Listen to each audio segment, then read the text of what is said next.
श्री राम की प्रेरक कहानी। प्राचीन काल में अयोध्या नगरी में महाराज दशरथ राज्य करते थे। महाराज दशरथ की 3 रानियां थीं, कौशल्या, कैकेयी और सुमित्रा।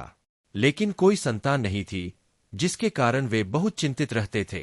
राजा दशरथ ने एक दिन ऋषि वशिष्ठ के परामर्श से पुत्रेष्टि यज्ञ का आयोजन किया। यज्ञ के फलस्वरूप उन्हें 4 पुत्र प्राप्त हुए, राम, भरत, लक्ष्मण और शत्रुघ्न। राम, जो कौशल्या के पुत्र थे, अत्यंत तेजस्वी और धर्मनिष्ठ थे। राम का बाल्यकाल अत्यंत प्रेम और स्नेह में बीता। वे बचपन से ही सत्यवादी, विनम्र और धर्मपरायण थे। ऋषि वशिष्ठ और महर्षि विश्वामित्र से उन्होंने वेद, धनुर्विद्या और शास्त्रों का ज्ञान प्राप्त किया। युवावस्था में उन्होंने जनकपुर के राजा जनक की पुत्री सीता का स्वयंवर जीता और उनसे विवाह किया।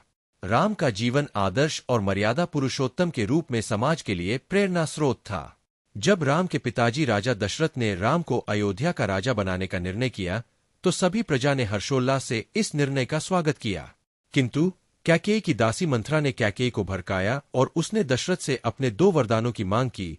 पहला, राम को 14 वर्षों के लिए वनवास भेजा जाए और दूसरा, उसके पुत्र भरत को अयोध्या का राजा बनाया जाए।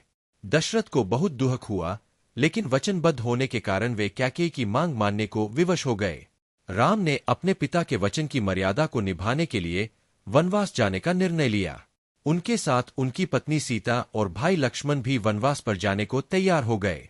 राम ने वन में कठिनाइयों का सामना किया, लेकिन कभी अपने कर्तव्यों से पीछे नहीं हटे। वनवास के दौरान उन्होंने राक्षसों का संहार किया और ऋषियों को धर्म की रक्षा का आश्वासन दिया। वनवास के 13वें वर्ष में सीता का रावण द्वारा हरण कर लिया गया। रावण, जो लंका का राजा था, सीता को अपने महल में ले गया। राम ने सीता की खोज में अपने भाई लक्ष्मण और भक्त हनुमान के साथ लंका जाने का निर्णय लिया। हनुमान ने राम के आदेश पर लंका की ओर प्रस्थान किया और वहां सीता का पता लगाया। राम ने वानर सेना के साथ मिलकर रावण के खिलाफ युद्ध का बिगुल फूंका। युद्ध में राम ने अपनी रणनीति, वीरता और साहस का परिचय दिया और अंततः रावण का वध कर दिया। सीता को मुक्त कराकर राम ने धर्म की विजय का संदेश दिया। इसके पश्चात वे सीता और लक्ष्मण के साथ अयोध्या लौट आए। अयोध्या में उनका स्वागत बहुत भव्यता के साथ हुआ और राम राज्याभिषेक कर अयोध्या के राजा बने। राम का जीवन आदर्श, कर्तव्यनिष्ठा और धर्म का प्रतीक है। उन्होंने सदैव सत्य और न्याय का पालन किया। उनकी जीवन कहानी आज भी हमें सिखाती है कि धर्म और सत्य की राह पर चलना ही सच्चा जीवन है। राम का चरित्र हमें सिखाता है कि हर परिस्थिति में अपने कर्तव्यों का पालन करना चाहिए, चाहे वह कितनी भी कठिन क्यों न हो।